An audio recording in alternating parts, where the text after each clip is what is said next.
Hello everyone, Sarang गुरु digital classes में आपका फिर से स्वागत है। बच्चों, आज हम लोग फर्स्ट चैप्टर इकोनॉमिक्स का ये लास्ट टॉपिक डिस्कस कर रहे हैं। पहला चैप्टर जो हमारा क्या था, भारतीय अर्थव्यवस्था और उसके विकास का इतिहास।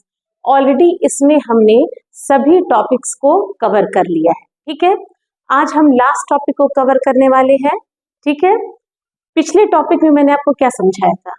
पिछले टॉपिक में मैंने ये समझाया था कि बिहार जो है, क्योंकि इस बार शुरू में हमने देश के आर्थिक विकास की बात की, आर्थिक विकास को कैसे मापेंगे, इसके लिए हमने कई सूचकांकों को पढ़ा था और फिर हमने ये पढ़ा था कि देश के आर्थिक विकास में क्या क्या समस्याएं हैं और फिर हमने उन समस्याओं के निदान के बारे में पढ़ा था। फिर हम अपने राज्य की तरफ यानी बिहार की तरफ मुड़े और हमने पढ़ा कि बिहार की समस्याएं क्या है, क्या पिछड़ेपन के कारण है बिहार के, और इन पिछड़ेपन के कारणों को किस तरह से हम दूर कर सकते हैं। इन सारे टॉपिक को हम ऑलरेडी सारे पिछली क्लासेस में हम डिस्कस कर चुके हैं। आज हमारा जो लास्ट टॉपिक है वो है मनुष्य की मूलभूत आवश्यकताएं और विकास का संबंध। ठीक है, अब इस टॉपिक में हम क्या पढ़ रहे हैं? अब हमने बिहार की बात कर ली, अब हमें ये समझना है कि आर्थिक विकास, अगर देश की आर्थिक विकास करना है तो सबसे इम्पोर्टेंट किन चीजों पे हमें फोकस करना हो। ठीक है, तो इसमें सबसे जरूरी है कि कोई भी देश तभी विकसित है जब वहां की जनसंख्या को मूलभूत आवश्यकताएं आसानी से प्राप्त हो। पर मूलभूत आवश्यकताएं आसानी से प्राप्त हो, इस बात को समझने के लिए हमें ये जानना बहुत जरूरी है कि मूलभूत आवश्यकताएं होती क्या है। ठीक है, मूलभूत आवश्यकताएं यानी कि बेसिक फैसिलिटीज। फैसिलिटीज बहुत सारी होती हैं, पर किसी ह्यूमन बीइंग को, किसी मनुष्य को जीने के लिए, सरवाइव करने के लिए जिन चीजों की जरूरत होती है उन्हें ही हम क्या कहते हैं, मूलभूत आवश्यकताएं कहते हैं। यानी उसके बिना हम जीवन की कल्पना भी नहीं कर सकते। तो मूलभूत आवश्यकताओं में तो बहुत सारी चीजों को रखा जा सकता है, पर बेसिक सबसे जो मिनिमम चीजें जो है या मिनिमम आवश्यकताएं हैं वो कौन कौन सी है? वो है हमारा रोटी, कपड़ा और मकान।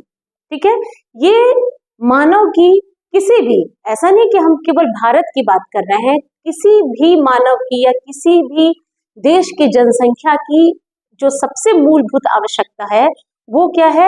रोटी, कपड़ा और मकान।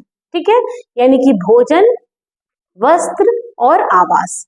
इन तीनों चीज के बिना हम मानव जीवन की कल्पना भी नहीं कर सकते, यानी इनके बिना सरवाइव करना जो है वो बहुत मुश्किल है। अगर ये मूलभूत आवश्यकताएं किसी देश की जनसंख्या को बहुत आसानी से पूर्ति हो जा रही है, यानी कि वो देश क्या कर रहा है? धीरे धीरे आर्थिक विकास कर रहा है। ठीक है, तो हमने क्या समझा कि मूलभूत आवश्यकताएं होती क्या है। ठीक है, एक चीज और इसमें मैं समझा दूं कि जो मैं बात कर रही हूँ कि मूलभूत आवश्यकताएं में तीन चीज रखी गई थी, रोटी, कपड़ा, मकान। ठीक है, पर ये जो मूलभूत आवश्यकता है ये पहले का कॉन्सेप्ट था। आज क्या है कि मूलभूत आवश्यकताएं में कई सारी चीजें जुड़ गई, जैसे रोटी, कपड़ा, मकान के अलावा साफ पानी, सफाई की सुविधाएं, ठीक है, शिक्षा, स्वास्थ्य, ये सब जो है सभी को मूलभूत आवश्यकताओं में क्या किया गया है? इंक्लूड किया गया। ठीक है, एक बार हम देखते हैं कि मूलभूत आवश्यकताएं किसे कहते हैं। मूलभूत आवश्यकताएं वो आवश्यकताएं जो उसके जीवन के लिए, किसके जीवन के लिए? मानव जीवन के लिए अनिवार्य है। यानी हम इमेजिन भी नहीं कर सकते हैं अगर कुछ चीजें हमारे लिए नहीं हो तो। ठीक है, तो वो कौन सी आवश्यकताएं हैं? जैसे भोजन, हम इमेजिन ही नहीं कर सकते कि कोई मनुष्य बिना भोजन के कैसे रह सकता है। ठीक है, पानी, भोजन, पानी मतलब ये तो साथ ही में रहेगा। वस्त्र और आवास, ये तीन मेन फैसिलिटीज हैं, तीन आवश्यकताएं हैं। भोजन, पानी, इसको हम एक ही में रखेंगे, वस्त्र और आवास, ये मूलभूत आवश्यकता है। और इन बुनियादी आवश्यकताओं के बिना मनुष्य जीवित नहीं रह सकता। अतः दोनों में पूरक संबंध है। किसमें पूरक संबंध है? यानी जो मूलभूत आवश्यकता है और आर्थिक विकास है। आर्थिक विकास तभी पॉसिबल है अगर वहां के लोगों को की मूलभूत आवश्यकताएं पूर्ति होती है। ठीक है, तो ये दोनों पूरक है। अगर मूलभूत आवश्यकताएं किसी देश में लोगों को की पूर्ति नहीं होती है, इट मीन्स कि वो देश कभी भी आर्थिक विकास के बारे में कल्पना भी नहीं कर सकता है। इसलिए अगर पूछा जाए, ये पूछा जाता है 1 मार्क्स के क्वेश्चन में कि आर्थिक विकास और मूलभूत आवश्यकताओं में के बीच में कैसा संबंध है, तो पूरक है। एक चीज बढ़ेगा तभी दूसरी चीज सही होगी। ठीक है, तो ये तो हमने बात की मूलभूत आवश्यकताएं की, और यहाँ पे जैसे मैंने आपको यहाँ पे दिखाने की कोशिश की है कि 3 बेसिक फैसिलिटीज है ना, 3 मूलभूत आवश्यकताएं, भोजन, आवास और कपड़ा। लेकिन ये जो कॉन्सेप्ट है मूलभूत आवश्यकता का, फिर से मैं रिपीट कर रही हूँ कि ये पहले का कॉन्सेप्ट था। अभी आप देख रहे हैं यहाँ पे मैंने क्वेश्चन मार्क, इट मीन्स कि अब जो है मूलभूत आवश्यकताओं में केवल इन 3 चीजों के लिए की आवश्यकताओं को ही नहीं रखा गया है, बल्कि इसके अंदर और क्या क्या आ सकता है। ठीक है, इसके अंदर हम रखेंगे किन किन और चीजों को, जैसे शिक्षा हो गया, ठीक है, स्वास्थ्य हो गया,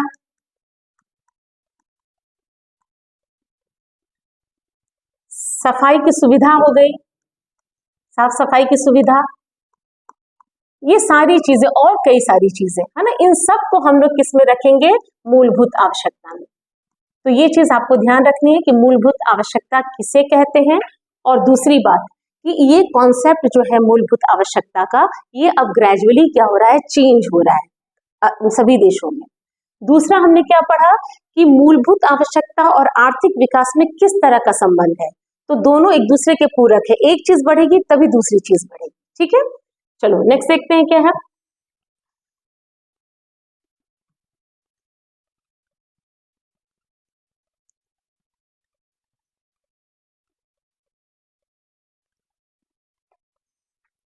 ठीक है, अब यहाँ पे हम बात करते हैं कि स्वतंत्रता के पश्चात भारत का आर्थिक विकास कैसा हुआ। ये ऑलरेडी मैं आपको बता चुकी हूँ कि स्वतंत्रता के पहले हम क्या थे, एक ब्रिटिश उपनिवेश थे।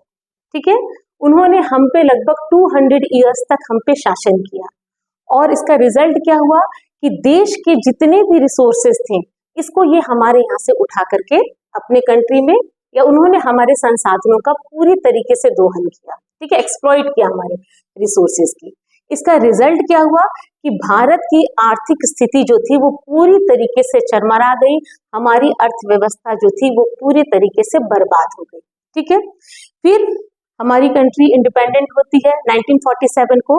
अब फोकस क्या करना था, ऑलरेडी मैं बता चुकी हूँ कि हमारे देश की अर्थव्यवस्था को मजबूत करना था और हमें आर्थिक विकास की तरफ देश को ले जाना था।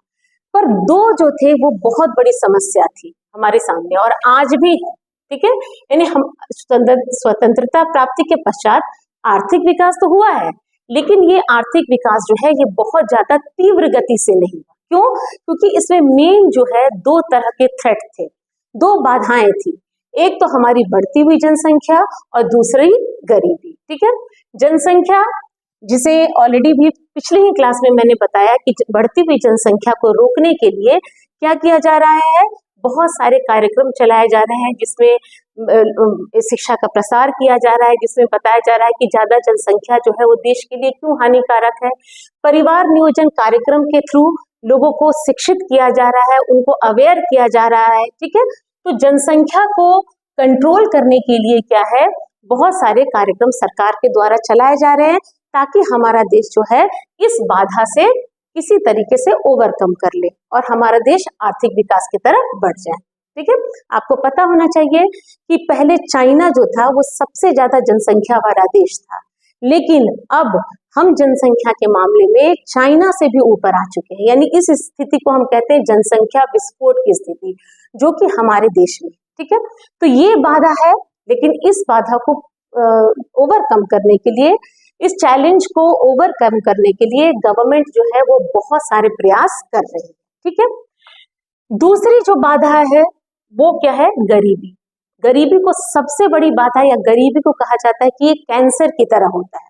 यानी अगर गरीबी है यानी कई सारी समस्याएं हैं, पर गरीबी जो है वो कैंसर जैसी समस्या है, जो अगर एक ऑर्गन में हो जाती है तो पूरे शरीर को बर्बाद कर देती है। उसी तरह अगर देश में गरीबी ज्यादा है तो वह पूरे देश की आर्थिक व्यवस्था को बिल्कुल बर्बाद करके रख देगी, क्योंकि गरीबी जो है अपने आप में कई सारी समस्याओं को जन्म देती है। ठीक है, गरीबी है, मैं ऑलरेडी बता चुकी हूँ कि गरीबी है इसलिए बेरोजगारी है, गरीबी है इसलिए अशिक्षा है, तो ये सारी प्रॉब्लम जो है वो गरीबी की वजह से है।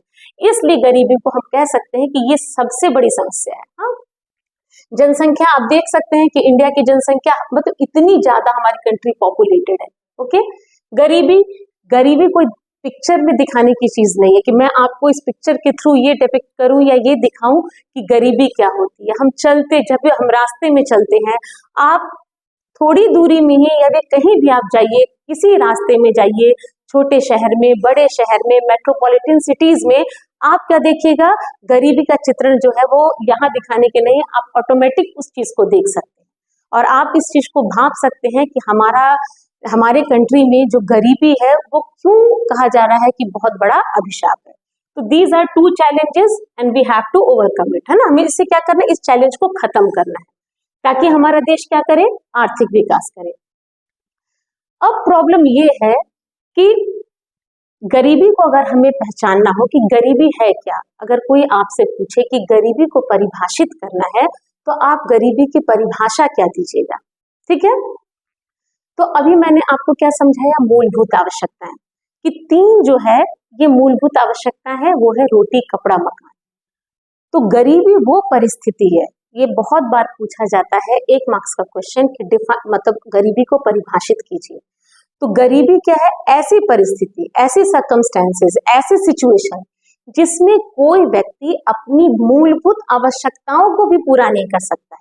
यानी वो एक जो मेन 3 चीजें हैं जिसके बिना हम सरवाइव भी नहीं कर सकते हैं, अगर उसको भी अफोर्ड नहीं कर सकता है या उन आवश्यकताओं को पूरा नहीं कर सकता है तो वो व्यक्ति गरीब है। और अगर ऐसी परिस्थिति है तो उस परिस्थिति को हम क्या कहेंगे, गरीबी। 2 बातें मैंने कही, गरीब और गरीबी। गरीबी परिस्थिति है और गरीब व्यक्ति है। ठीक है, यानी ऐसी परिस्थिति जिसमें वो अपनी आवश्यकताओं को, बेसिक आवश्यकताएं, जो मूलभूत आवश्यकताएं, उसको पूरा ना कर पाए तो वो परिस्थिति गरीबी कहलाएगी। और वो व्यक्ति ना, अगर कोई इंडिविजुअल है, अगर वो इन आवश्यकताओं को पूर्ण नहीं कर पा रहा है तो वो व्यक्ति गरीब है। इसलिए गरीब गरीबी थोड़ा सा एक स्लाइड सा डिफरेंस है, इसको ध्यान रखिएगा। ठीक है, तो हमने यह गरीबी को परिभाषित किया है। बेसिक फैसिलिटीज, जैसे अगर इस पिक्चर को हम देखें तो यहाँ पे रहने के लिए घर नहीं है, किसी तरह टेंट जोड़ करके लोग रह रहे हैं। पहला चीज हमने देखा कि आवास का जो है सुविधा नहीं है उनके पास। अगर हम यहाँ पे देखें तो खाना नहीं है, किसी तरह ये लोग सरवाइव कर रहे हैं, रहने की जगह नहीं है। यहाँ पे बेसिक, कितने छोटे छोटे बच्चे हैं और इनके पास क्या है, तन ढकने के लिए कपड़े तक नहीं है। ठीक है, तो यहाँ आज भी बिहार में या भारत में इस तरह की जो सिचुएशन है वो बहुत आसानी से हमें देखने को मिल जाएगा। ठीक है, तो हमने क्या पढ़ा कि गरीबी को कैसे हम परिभाषित करते हैं। तो गरीबी स्थिति है जिसमें कोई व्यक्ति या परिवार के पास क्या है, जीवन की जो बुनियादी जरूरत है, बेसिक है ना, जो फंडामेंटल जो जरूरतें हैं, जैसे कौन कौन सी, भोजन, वस्त्र और आश्रय, इसको पूरा करने के लिए पर्याप्त संसाधन नहीं है। ये जरूर इस चीज को ध्यान रखना, ये क्वेश्चन बहुत बार पूछा जा चुका है कि गरीबी को परिभाषित कीजिए। ठीक है, आगे चलते हैं। अब क्वेश्चन ये है कि हम कैसे पता करें। मैंने बार बार आपको बताया कि अगर भारत में हम गरीबी देखें तो सूचकांक में मैंने डाटा आपको क्या बताया था कि भारत में गरीबी जो है लगभग 51.7% या कहीं कहीं इसको 52% कहा गया, कि भारत की लगभग 51.7% जनसंख्या जो है वो गरीब है। अब क्वेश्चन ये है कि ये डाटा हमें मिला कहाँ, कैसे हम छाटेंगे कि भारत में कितने लोग गरीब हैं। ठीक है, तो इसके लिए क्या किया गया, इसके लिए एक काल्पनिक रेखा मानी गई। ठीक है, इसको थोड़ा सा समझते हैं।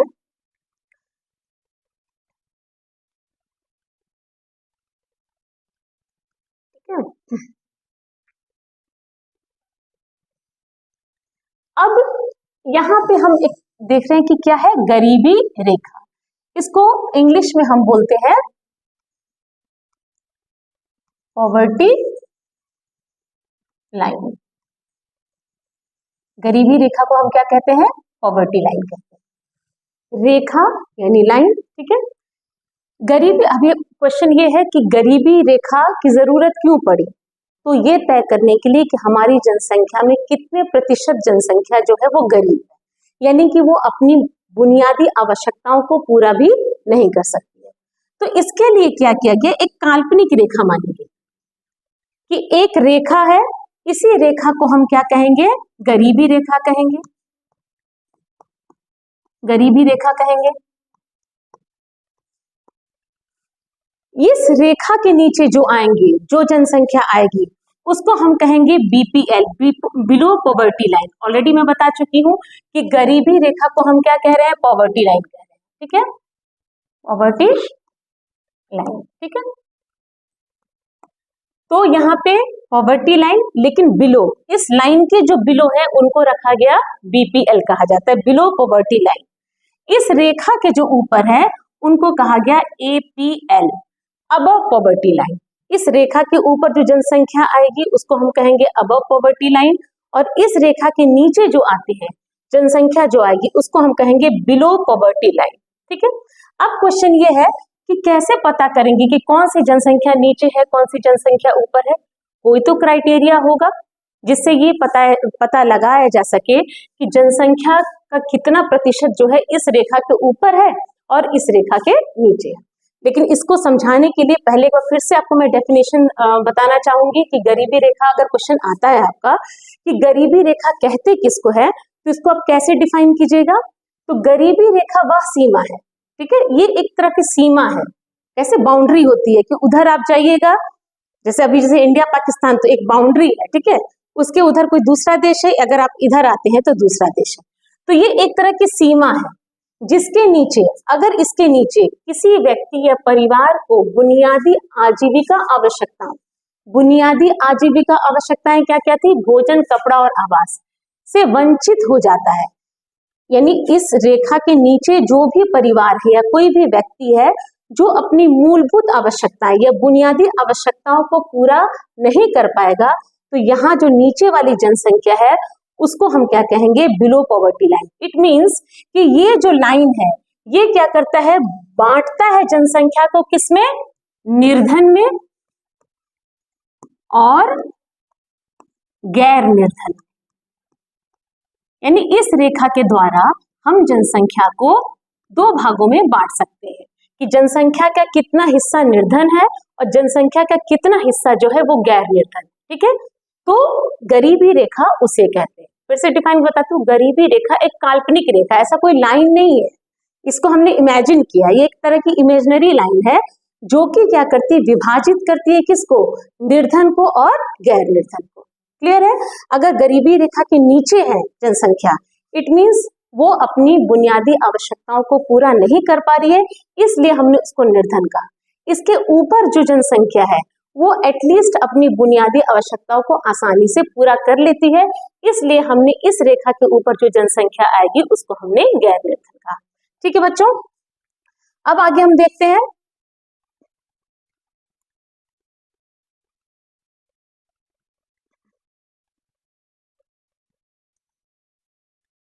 गरीबी रेखा। अब बार बार मैंने बताया कि ये लाइन जो है वो कौन डिसाइड करेगा, ठीक है, कि ये जो लाइन है यानी गरीबी रेखा जो है इसको डिसाइड कैसे किया जाए भाई कि किसको हम गरीब कहें किसको गरीब ना कहें, ये कौन डिसाइड करेगा, ये इसका निर्धारण हम कैसे करते हैं, इस चीज को थोड़ा सा समझिए।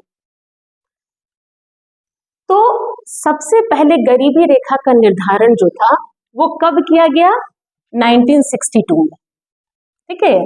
कौन से आयोग के द्वारा? योजना आयोग के द्वारा। मैं आपको ऑलरेडी बता चुकी हूँ कि आजादी के बाद देश की आर्थिक व्यवस्था को मजबूत करने के लिए या नियोजन कैसे किया जाए हमारे यहाँ पे संसाधनों का, इसके लिए एक आयोग गठित हुआ था जिसे हमने क्या नाम दिया था? योजना आयोग, जो कि बाद में जाकर के यानी अभी जो है वो किस नाम से जाना जाता है? नीति आयोग से। तो योजना आयोग जो है इसने सबसे पहले क्या है 1962 में ये प्रयास किया कि गरीबी रेखा का निर्धारण होना चाहिए, ठीक है। अब तरीका क्या है? 2-3 तरीके हैं जिनके द्वारा क्या किया जाता है, गरीबी रेखा का निर्धारण किया जाता है। ये क्वेश्चन बहुत इंपॉर्टेंट है। क्वेश्चन आपसे पूछा जाएगा कि पहली बार गरीबी रेखा का निर्धारण कब किया गया और किस आयोग के द्वारा किया गया। तो बहुत सिंपल है, आप बताएंगे कि योजना आयोग के द्वारा किया गया और किस वर्ष में किया गया, 1962 में। ठीक है, तरीका क्या है, कौन सी पद्धति है जिसके द्वारा हम गरीबी रेखा का निर्धारण करते हैं। तो 2 मेन पद्धति है, एक है आय उपभोग की पद्धति और एक है कैलोरी रिक्वायरमेंट की। तो यहाँ पे आपके बुक में केवल इस पद्धति के बारे में दिया गया है, तो यहाँ पे मैंने इसी को मेंशन किया है, लेकिन हम यहाँ पे बता सकते हैं कि ये एक पद्धति है, दूसरी जो थी वो कौन सी है, आय उपभोग, आय उपभोग की पद्धति। ठीक है, इनकम कंजम्पशन जो है ये एक मेथड है, पद्धति। तो इसमें ये बताया गया कि पहले इसको थोड़ा सा डिस्कस कर देती हूँ क्योंकि जानना जरूरी है आपके लिए।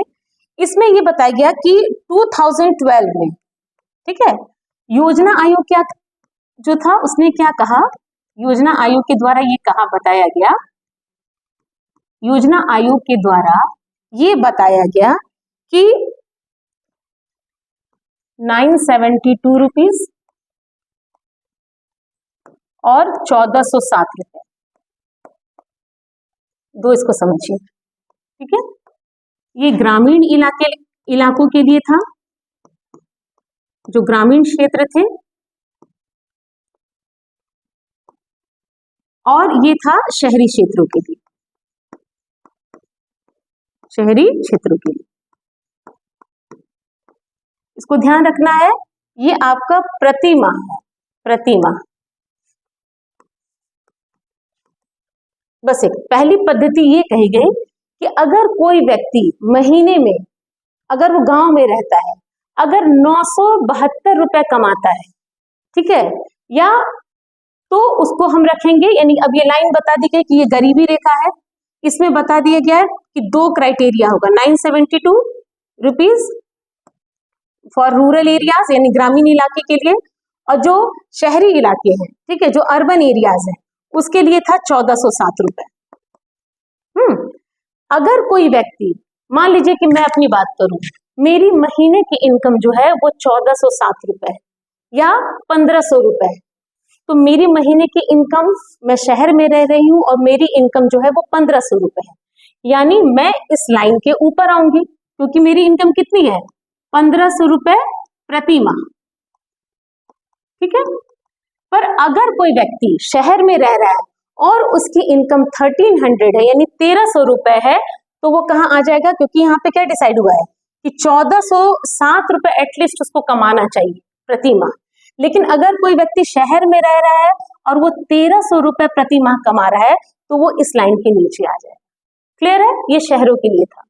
गांव के लिए क्या था कि अगर 972 या इससे ज्यादा कमाता है, फॉर एग्जाम्पल अगर कोई गांव का व्यक्ति 980 रुपीज कमा रहा है, तो उसको गरीबी रेखा के ऊपर रखेंगे, और अगर कोई व्यक्ति इससे कम कमा रहा है, यानी कि समझिए कि वो 900 रुपए कमा रहा है, तो उसको गरीबी रेखा के नीचे रखा जाएगा। क्लियर है, यानी ये पद्धति क्या कह रही है, योजना आयोग ने कहा 2012 में, ये डाटा 2011-12 का है, उसमें ये कहा कि अगर कोई ग्रामीण व्यक्ति, ठीक है, प्रति माह 972 रुपीज या इससे ज्यादा कमाता है, तो उसको हम अबव पॉवर्टी लाइन रखेंगे, यानी गैर निर्धन में रखेंगे, और अगर 972 रुपीज से नीचे कमाता है तो उसको हम निर्धन में रखेंगे, बिलो पॉवर्टी लाइन में रखेंगे।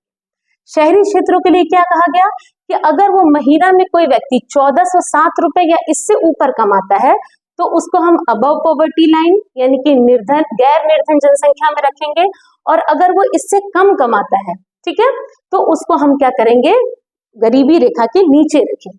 क्लियर है, लेकिन ये पद्धति जो है ये ज्यादा इस्तेमाल नहीं की जाती है। ठीक है, तो अब दूसरा क्या है, जो ज्यादातर जो पद्धति इस्तेमाल की जाती है, यहाँ पे एक छोटा सा और मैं चीज मेंशन करती हूँ। अब तुम्हारे दिमाग में क्वेश्चन होगा कि मैम यहाँ पे 972 रुपीज है गांव के लिए और शहरों के लिए 1407 रुपए, ऐसा क्यों? इसलिए क्योंकि गांव में जो वस्तुएं होती हैं वो थोड़ी सस्ती होती है, तो इसलिए उनके लिए कम रुपए रखे गए, और शहरों में सारी चीजें जो होती हैं उनकी कीमत ज्यादा होती है, इसलिए यहाँ पे ये जो 1460 रुपए रखा गया। ठीक है, कभी क्वेश्चन पूछा जाता है कि क्यों ग्रामीण में कम क्यों और शहरी क्षेत्रों में ज्यादा रुपया क्यों, है ना, गरीबी रेखा के लिए। तो बेसिक इसका बिल्कुल यही कॉन्सेप्ट है, क्योंकि शहरों में हर चीज की कीमतें ज्यादा होती हैं, गांव में कीमतें कम होती है। ठीक है, तो ये है एक पद्धति, लेकिन आय उपभोग की पद्धति, लेकिन इसका हम कम इस्तेमाल करते हैं। तो इस्तेमाल कौन सा पद्धति करते हैं गरीबी रेखा के निर्धारण के लिए? वो है कैलोरी रिक्वायरमेंट मेथड, है ना, कैलोरी यानी कि खाद्य आवश्यकता पद्धति। हम सभी जानते हैं कि हम लोग ह्यूमन बींग्स हैं, मानव हैं, और हमें कार्य करने के लिए शरीर में ऊर्जा की जरूरत है, यानी कैलोरीज की जरूरत है। कोई भी व्यक्ति जब तक उसको एक मिनिमम कैलोरी की आवश्यकता हर व्यक्ति को होती है, ये उम्र के हिसाब से, जगह के हिसाब से, काम करने के हिसाब से, ठीक है, सबके लिए अलग अलग होती है। क्लियर है? अब बच्चे को जो कैलोरी की जरूरत है वो बूढ़े को नहीं है। एक अगर कोई गांव में कोई किसान जो है वो खेतों में काम कर रहा है, उसको कैलोरी की ज्यादा जरूरत है, और एक ऑफिस में बैठ करके अगर कोई चेयर पे काम कर रहा है तो उसको उतनी कैलोरी की जरूरत नहीं है। यानी कैलोरीज जो है ये डिपेंड करता है कि व्यक्ति की आयु, उसके काम का प्रकार, और मतलब वो मेल है या फीमेल है, सबके लिए डिफरेंट है। ठीक है, कहा गया कि जिसको कैलोरी की आवश्यकता, अगर जैसे मेरी बॉडी है ना, ठीक है, तो मुझे क्या है, जितनी कैलोरी चाहिए, अगर उन कैलोरी को मैं ले पा रही हूँ, ठीक है, तो हमको रखा गया, इट मीन्स कि मेरे पास इतनी आय है कि जितनी मेरी बॉडी को कैलोरी की रिक्वायरमेंट है उस तरह का भोजन हम खरीद पा रहे हैं, यानी कि हम निर्धन नहीं हैं। पर अगर मेरे पास इतने भी पैसे नहीं है जिससे हम अपनी बॉडी की जो कैलोरी की आवश्यकता है उसको पूरा नहीं कर पा रहे, कैलोरी मिलती किससे है? जो भोज्य पदार्थ है उसी से मिलती है। कोई गरीब व्यक्ति है, उसके पास इतना भी पैसा नहीं है, वो 2 टाइम में से 1 टाइम खाता है या 1 टाइम भी नहीं खाता है, तो क्या उसके शरीर को जितनी कैलोरी की आवश्यकता है क्या उसे मिलेगी? बिल्कुल नहीं मिलेगी। क्यों? क्योंकि उसके पास इतना आय ही नहीं है कि वो उस कैलोरी की आवश्यकता को पूरा कर सके भोज्य पदार्थों को खरीद करके। तो ऑब्वियसली उसको हम गैर निर्धन में रखेंगे। और मैं, जैसे मैं अपने एग्जांपल लूं, तो मैं क्या कर सकती हूँ, मैं अर्न करती हूँ और मेरी बॉडी को जितनी कैलोरी की आवश्यकता है उस तरह के भोजन को मैं आराम से खरीद के खा लेती हूँ। अन्न खाती हूँ, यानी जो ग्रेन्स है, फल है, यानी फ्रूट्स है, मिल्क है, ये सब कुछ हम खरीद सकते हैं। तो मेरी बॉडी को अगर वो कैलोरी मिल जा रही है, क्यों? क्योंकि मेरे पास उतनी आय है, तो मुझे किसमें रखा जाएगा? गरीबी रेखा के ऊपर। और अगर कोई व्यक्ति के पास इतने भी पैसे नहीं है कि वो अपनी बॉडी के लिए, अपने शरीर की आवश्यकता के लिए जो कैलोरी है उस प्रकार का भोजन खरीद नहीं सकता है, तो उसको हम किसमें रखेंगे? गरीबी रेखा के नीचे।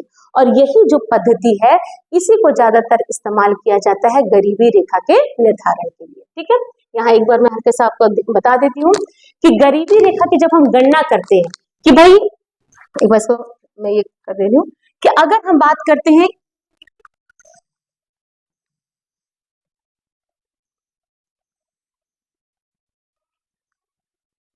ठीक है, अगर हम बात करते, फिर से हम आते हैं कि ये गरीबी रेखा है, गरीबी रेखा है जो कैलोरी रिक्वायरमेंट मेथड के थ्रू, यानी कि खाद्य आवश्यकता पद्धति के अनुसार ये कहा गया कि जो वांछित कैलोरी अगर जिसको मिल जा रही है, जो भी व्यक्ति वांछित कैलोरी ले रहा है, जितना उसको आवश्यकता पूरा चाहिए उतनी कैलोरी वो ले रहा है, उसका इंटेक है उसमें, तो उसको हम किस में रखेंगे? एपीएल में। एपीएल यानी कि गैर निर्धन में। ठीक है, और जो व्यक्ति अपनी वांछित कैलोरी की आवश्यकताओं को पूरा नहीं कर पा रहा है उसको हम किस में रखेंगे? बीपीएल यानी कि निर्धन में। क्लियर इतना कॉन्सेप्ट आप लोग को? अगर कैलोरी की आवश्यकता पूरी हो पा रही है, कैलोरी की आवश्यकता पूरी कैसे होगी? जब आपके पॉकेट में पैसे होंगे, है ना, तभी तो आप खाद्य पदार्थों को खरीद करके कैलोरी की आवश्यकता को पूरा कीजिएगा। और आपके पॉकेट में पैसे ही नहीं है तो क्या अपनी बॉडी के लिए जो कैलोरी की आवश्यकता है, फल, दूध, सब्जियां, क्या आप खरीद सकते हैं? बिल्कुल नहीं खरीद सकते हैं। तो उसको हमने किस में रख दिया, बीपीएल में कह दिया। अब क्वेश्चन ये है कि कैलोरी की रिक्वायरमेंट कितनी कैलोरी चाहिए, है ना, कितना मिनिमम कैलोरी चाहिए एक शरीर को सरवाइव करने के लिए। तो ये कहा गया कि अब इसमें भी ध्यान से सुनेगा, उस समय भी मैंने बताया था कि जब आय को हमने लिया तो शहरी क्षेत्र के लिए दूसरा आय था 1407 रुपए था, और गांव के क्षेत्र के लिए क्या था, दूसरी आय थी। ठीक है, तो यहाँ पर अगर हम बात करते हैं तो गरीबी रेखा के लिए ये कहा गया, यहाँ पे मैं मेंशन करती हूँ कि 2400 कैलोरी चाहिए और यहाँ पे 2100 कैलोरी चाहिए। 2400 कैलोरी किसके लिए चाहिए, जो ग्रामीण इलाके में लोग रहते हैं। क्यों, अभी मैंने बताया आपको, ग्रामीण क्षेत्र में और शहरी क्षेत्र वालों को के लिए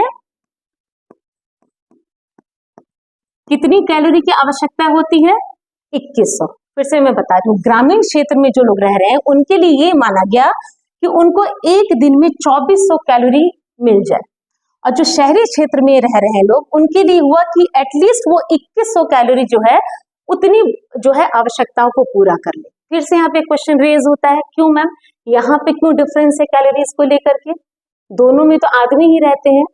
लेकिन ऐसा माना गया कि शहरी क्षेत्र में जो लोग काम करते हैं वो मेंटल वर्क करते हैं, यानी बैठ करके दिमागी काम करते हैं, जिसके अंदर शारीरिक मेहनत कम करते हैं। ठीक है, तो इसके लिए यहाँ पे कैलोरी की आवश्यकता कम होगी। और गांव के लोग ज्यादातर शारीरिक मेहनत करते हैं, इसलिए उनकी बॉडी को, उनके शरीर को ज्यादा कैलोरी की आवश्यकता रहती है, इसलिए उनके लिए कैलोरी कितनी रखी गई, 2400 पर डे। क्लियर है, इस चीज को ध्यान रखिएगा। अब यही होगा, अब यहाँ पे कैसे हुआ, जो व्यक्ति अगर ग्रामीण क्षेत्र में रह रहा है, अगर 2400 कैलोरी खरीद ले रहा है ना, इतने पैसे हैं कि वो 2400 कैलोरी वाला भोजन खा ले रहा है, तो उसको हम रखेंगे एपीएल में। और अगर वो नहीं अफोर्ड कर पा रहा है इतना भी भोजन जिससे उसको 2400 कैलोरी नहीं मिले, तो उसको हम किस में रखेंगे, बीपीएल। ठीक है, इसी तरह का शहरी क्षेत्र में कोई व्यक्ति है, अगर वो 2100 कैलोरी ले रहा है ना, तो 2100 ले रहा है तो वो आ जाएगा ऊपर, या फिर 2200 ले रहा है तो आ जाएगा ऊपर। और अगर वो मात्र 2000 कैलोरी ले रहा है तो उसको हम किस में रखेंगे, नीचे। ठीक है, तो ये जो है एक तरीका है गरीबी रेखा के निर्धारण का। हमने क्या पढ़ा कि गरीबी रेखा का निर्धारण जो है वो 2 पद्धतियों के द्वारा होता है। पहला है आय उपभोग की पद्धति, यानी आपके पास इतनी आय है कि नहीं, वो ऑलरेडी हम पढ़ चुके हैं, पर ज्यादा फोकस आपको करना है इसके ऊपर, क्योंकि आपकी बुक में ये पद्धति है। ये पद्धति ये कहती है कि हर एक मनुष्य को दैनिक कार्य करने के लिए कैलोरी की आवश्यकता होती है। अगर व्यक्ति अपनी कैलोरी की आवश्यकता को पूरा कर ले रहा है तो वो अबव पॉवर्टी लाइन यानी गैर निर्धन माना जाएगा, और अगर वो आवश्यकता को पूरा नहीं कर पा रहा है तो उसको हम किस में रखेंगे, बीपीएल। क्लियर है सबको, आप लोग को? ठीक है, 2400 कैलोरी रखा गया है ग्रामीण क्षेत्र में रहने वाले व्यक्तियों के लिए, क्यों, क्योंकि वो शारीरिक मेहनत ज्यादा करते हैं। और 2100 कैलोरी रखा गया है पर डे का शहरी क्षेत्र के लोगों के लिए, क्यों, क्योंकि वो लोग मेंटल वर्क ज्यादा करते हैं। ठीक है, तो इस तरह हमारे यहाँ पे गरीबी रेखा का निर्धारण होता है, और तब हम आसानी से पता कर लेते हैं कि जो जनसंख्या है वो कितनी पॉवर्टी लाइन के नीचे है और कितनी ऊपर है। ठीक, चलिए नेक्स्ट देखते हैं क्या है। अब गरीबी को कम करने के लिए सरकार का एक बहुत अच्छा कदम है, जिसको क्या कहा जाता है, एक उन्होंने एक प्रणाली यानी फूड सिक्योरिटी के लिए, खाद्य सुरक्षा के लिए एक क्या किया है, एक प्रोग्राम है इनके पास।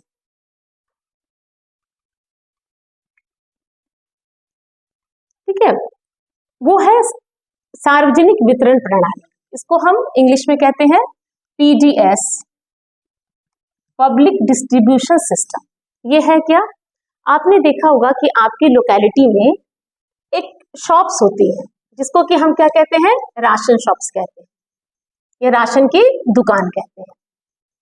बहुत जगह इसका नाम जो है उचित मूल्य की दुकान भी होती है। इन दुकानों को क्या कहा जाता है, उचित मूल्य की दुकान, या इंग्लिश में इसको फेयर प्राइस शॉप्स कहते हैं, फेयर प्राइस शॉप, उचित मूल्य की दुकान। ये दुकानों में अगर आप जाएं तो आप देखिएगा कि जो गरीब लोग हैं इनमें कार्ड्स दिए जाते हैं, बीपीएल कार्ड, एपीएल कार्ड। उन इन दुकानों में क्या किया जाता है, जो बेसिक जरूरतें हैं जैसे खाद्य पदार्थ में हो गया, चावल हो गया, गेहूं हो गया, ये बाजार की कीमतों से काफी कम कीमतों पे मिलता है, इसीलिए इन दुकानों को उचित मूल्य की दुकान कहा जाता है। ठीक है, राशन की दुकानें, जनरली बातचीत की भाषा में उसे हम राशन की दुकान कहते हैं, जिसमें क्या होता है कि जो वस्तुएं दी जाती है, खास करके गेहूं, चावल, केरोसिन, चीनी, ये सब जो होती है, ये बाजार कीमतों से, यानी कि अगर बाजार में गेहूं जो है अगर वो 60 रुपए किलो है, तो इन जगहों पे वो 5 रुपए, 7 रुपए, 10 रुपए इस तरह से मिलेगा। ठीक है, तो बहुत एक कीमत का अंतर होता है, इसलिए इनको क्या कहा जाता है, उचित मूल्य की दुकान। सरकार ने शुरू क्यों किया इसको? बहुत सिंपल सी बात है कि जो गरीब लोग हैं, जिनके पास आय काफी कम है, अब तो वो अफोर्ड नहीं कर पा रहे हैं। अभी मैंने बताया कि क्यों उनको गैर निर्धन कहा गया, क्यों? क्योंकि वो अब जो कैलोरी है बॉडी के लिए, उसको भी खरीद करके पूरा नहीं कर पा रहे, तो सरकार ने इसलिए क्या किया, उचित मूल्य की दुकानें खोली। ठीक है, जिसमें क्या है कि कोई भी गरीब व्यक्ति, अब एक रिक्शा चलाने वाला है, वो पर डे जो मान लीजिए कि 200 रुपए कमाता है, बाजार से वो अपनी फैमिली के लिए खाना लाएगा, तो उसका तो पूरा जो दिन का पैसा है वो उसी को खरीदने में लग जाएगा, और हो सकता है उसके परिवार का पेट भी ना भरे। तो इन दुकानों में जाकर के कोटा फिक्स होता है, जहां वो बाजार से लगभग बहुत कम कीमत पे उसको जो बेसिक जो अनाज है वो बहुत कम कीमत में मिल जाती है। ठीक है, इसका उद्देश्य यही था कि जितने भी जनसंख्या है, चाहे वो गैर निर्धन हो और चाहे निर्धन हो, है ना, उन सबको क्या मिले, खाद्य की सुरक्षा मिले, कि ऐसा नहीं है कि भूखे वो मर जाए। ठीक है, तो ये एक इन्हीं शॉप्स को क्या कहा जाता है, इन्हीं दुकानों को हमने उचित मूल्य की दुकान या राशन शॉप्स कहा है। ये किसका हिस्सा है? ये सार्वजनिक वितरण प्रणाली का हिस्सा है। गवर्नमेंट क्या कर रही है, पब्लिक डिस्ट्रीब्यूशन सिस्टम। सरकार क्या कर रही है, सब्सिडाइज रेट में खरीदा, सरकार ने जो है किसानों से अच्छे दाम पे खरीदा, यानी 50-60 रुपए किलो खरीदा कोई भी अनाज को, लेकिन सरकार अपनी तरफ से क्या करती है, किसानों को 50 रुपए से गेहूं से खरीदा, गोडाउन्स में रखा गया एफसीआई के गोदामों में, और फिर वहां से क्या करती है, कम दाम पे वो इन बाजारों में उपलब्ध करवा देती है, इन दुकानों में उन अनाजों को उपलब्ध करवाती है, ताकि गरीब लोग जो है उसको आसानी से खरीद सके। ठीक है, तो सार्वजनिक, और ये जो ये एक्चुअली ये एक पार्ट है पीडीएस का बहुत सारा होता है। सार्वजनिक वितरण प्रणाली के अंदर पहले गवर्नमेंट क्या करती है, किसानों से अनाज खरीदती है, यानी कि बफर स्टॉक क्रिएट करती है, फिर ये जो स्टॉक होता है इससे राशन शॉप्स में अनाज जाता है, या फिर आप सुनते होंगे कि कोई प्राकृतिक आपदा होती है तो वहां पे बांटा जाता है। तो ये एक्चुअली पूरा प्रणाली है, तो राशन शॉप जो है इस प्रणाली का एक भाग है, ये समझना है आपको। तो सार्वजनिक वितरण प्रणाली क्या है, एक बार देखते हैं। ये गवर्नमेंट की स्कीम योजना है, ये कैसी योजना है, एक सरकारी योजना है। सरकार हमेशा क्या सोचती है, वेलफेयर के बारे में, कल्याण के बारे में। ठीक है, तो ये सरकारी योजना है। ठीक है, इसका उद्देश्य क्या है, खाने की सुरक्षा, यानी खाद्य सुरक्षा। हर किसी को सुरक्षित होना है, किससे, खाद्य से, यानी बिना खाने की वो जो है उनकी प्रॉब्लम ना हो उनको। तो इसलिए गवर्नमेंट क्या कर रही है, इस योजना के तहत खाद्य की सुरक्षा प्रदान कर रही है हर एक व्यक्ति को। ठीक है, जिसके अंतर्गत क्या किया जाता है, जो आवश्यक वस्तु की वो आपूर्ति करती है, और ज्यादा ये बेनिफिशियल किसके लिए होता है, जो आर्थिक रूप से कमजोर है। क्यों? क्योंकि वो इतने पैसे नहीं है उनके पास कि उसको वो बाजार से परचेज कर सके। ठीक है, तो जैसे खास करके कौन कौन से आइटम्स मिलते हैं इसके अंदर, गेहूं, चावल, केरोसिन, पहले चीनी भी मिलता था। ठीक है, तो इसको ही हम क्या कहते हैं, सार्वजनिक वितरण प्रणाली। क्यों हमने पढ़ा सार्वजनिक वितरण प्रणाली, ये समझना भी जरूरी है। क्यों? क्योंकि इससे क्या होगा कि लोगों को खाद्य की सुरक्षा मिलेगी, और गरीब लोग जो है वो खाद्य से सुरक्षित हो पाएंगे। ठीक है बच्चों, चलो नेक्स्ट आगे देखते हैं। अब खाने की सुरक्षा तो हमने दे दी, लेकिन केवल पेट ही तो नहीं भरना है, और भी कई सारी आवश्यकता है, उसकी पूर्ति वो कहाँ करेंगे। तो सरकार जो है वो रोजगार के लिए बहुत सारे स्कीम्स ला रही है, पर आपको केवल एक स्कीम पढ़नी है, एक योजना पढ़नी है, वो है NREGA, national rural employment guarantee act. ठीक है, ये इसको काम का अधिकार कहा जाता है, कैसे शिक्षा का अधिकार आप पढ़ते हैं, राइट टू एजुकेशन, उसी तरह क्या है जो सर्व शिक्षा अभियान है वो क्या है, एक तरह का राइट टू एजुकेशन, शिक्षा के अधिकार के अंदर आता है। उसी तरह काम का अधिकार दिया गया लोगों को, किसके तहत, एक योजना चलाई गई है ना, उसको क्या कहा गया, नरेगा।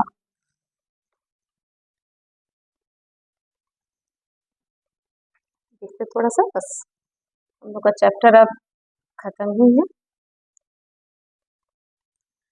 हाँ, नरेगा, इसको नेशनल यानी कि राष्ट्रीय रूरल ग्रामीण एम्प्लॉयमेंट मतलब रोजगार गारंटी एक्ट अधिनियम, ठीक है, इसको हिंदी में हम राष्ट्रीय ग्रामीण रोजगार गारंटी अधिनियम कहते हैं। ये कब स्टार्ट हुआ था, 2005। इसको बहुत बार पूछा गया है, बहुत इंपॉर्टेंट है, आप लिखवा लीजिए, ये आना ही आना है। तो सरकार क्या कर, सरकार ने एक योजना शुरू की लोगों को रोजगार देने के लिए, खास करके यहाँ पे फोकस किस पे किया गया, जो गांव में रहने वाले लोग हैं और जिनके पास कोई स्किल नहीं है, यानी कोई कुशलता नहीं है, तो एटलीस्ट वो शारीरिक मेहनत करके भी तो रोजगार कर सकते हैं। तो इसके लिए सरकार ने 2005 में एक एक्ट लाई और उस जो एक्ट का नाम या उस अधिनियम का नाम क्या था, राष्ट्रीय ग्रामीण रोजगार गारंटी अधिनियम, जिसको शॉर्ट में हम क्या कहते हैं, नरेगा। बाद में इसका नाम चेंज करके क्या रख दिया गया, महात्मा गांधी राष्ट्रीय ग्रामीण रोजगार गारंटी अधिनियम, इसको एमजी नरेगा, इसका नाम चेंज होकर के अब क्या हो गया है इस प्रोग्राम का, MG NREGA, Mahatma Gandhi national rural employment guarantee act, ठीक है। तो क्लियर हो गया, व्हेन इट वाज स्टार्टेड, कब शुरू हुआ यह अधिनियम, 2005 में। नरेगा का नाम बदल करके क्या रख दिया गया है, Mahatma Gandhi national rural employment guarantee act, MG NREGA, ठीक है। ये जो एक्ट है ये क्या कह रहा है, भारतीय श्रम कानून और सामाजिक सुरक्षा का उपाय है, यानी ये क्या दे रहा है, कार्य करने का अधिकार। अधिकार का मतलब क्या है कि अगर आप मुझे अधिकार है, अगर नहीं मुझे मिलेगा तो हम एक्शन ले सकते हैं। ऐसा क्यों कहा गया, इसको आगे हम देखते हैं। देखिए, इसको बिल्कुल मत भूलिएगा, कब स्टार्ट हुआ है, इसका नाम बदल के क्या कहा गया है।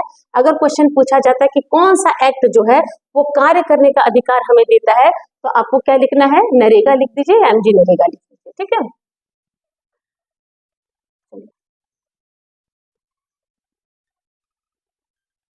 नेक्स्ट, यहाँ पे देखो, मैं यहाँ पे लेके आई हूँ राइट टू वर्क, यानी इसको कहा ही गया है कार्य करने का अधिकार। इसके मेन फीचर्स क्या है, अधिकार क्यों कहा गया, सबसे पहली बात इसको समझ लीजिए, फिर हम लोग टेक्स्ट देखेंगे। इसके अंतर्गत ये कहा गया, खास करके जो ग्रामीण क्षेत्र में रहने वाले लोग हैं, ये 100 दिन का रोजगार जो है वो इंश्योर करता है।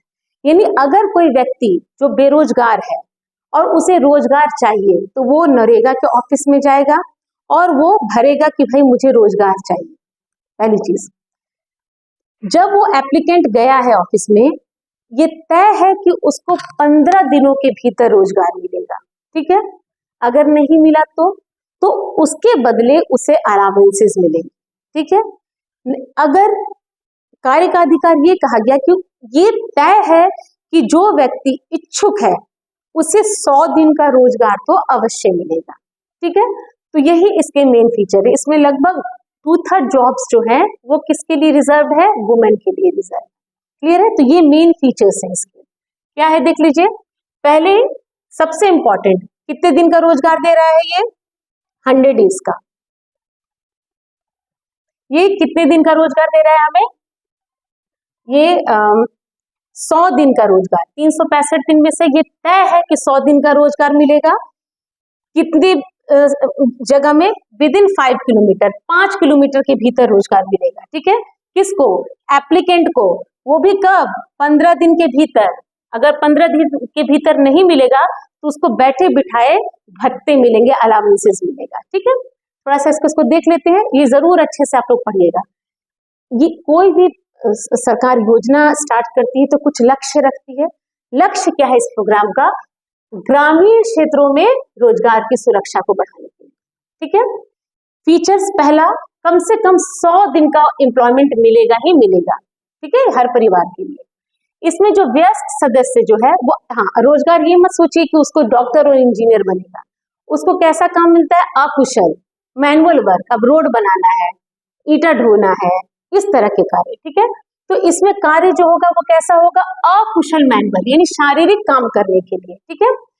जैसे सड़कों का निर्माण हो रहा है, नहरों का निर्माण हो रहा है, तालाब का निर्माण हो रहा है, कुआं का निर्माण हो रहा है, इन सब जगह पे इन्हें काम मिलता है। आवेदक जाएगा, ठीक है, और आवेदक को क्या मिलता है, 5 किलोमीटर के भीतर ही रोजगार मिलता है। इसके अंदर जो मजदूरी है वो इस एक्ट के थ्रू, यानी न्यूनतम मजदूरी एक्ट के थ्रू उसको भुगतान किया जाता है। अगर 15 दिन के भीतर, मान लीजिए कि मैं गई, मुझे जॉब चाहिए, मैं आज गई और 15 दिन के भीतर मुझे रोजगार नहीं मिला, तो क्या होगा, उसको क्या मिलेगा बदले में, बेरोजगारी भत्ता, ठीक है। इसलिए हम कहते हैं कि ये एक कानूनी हकदार या राइट टू वर्क, इस वजह से इसको कहा गया। क्लियर है, इसको बहुत अच्छे से देख लीजिएगा। नरेगा 2005 में स्टार्ट हुआ, सेंट्रल गवर्नमेंट का प्रोग्राम।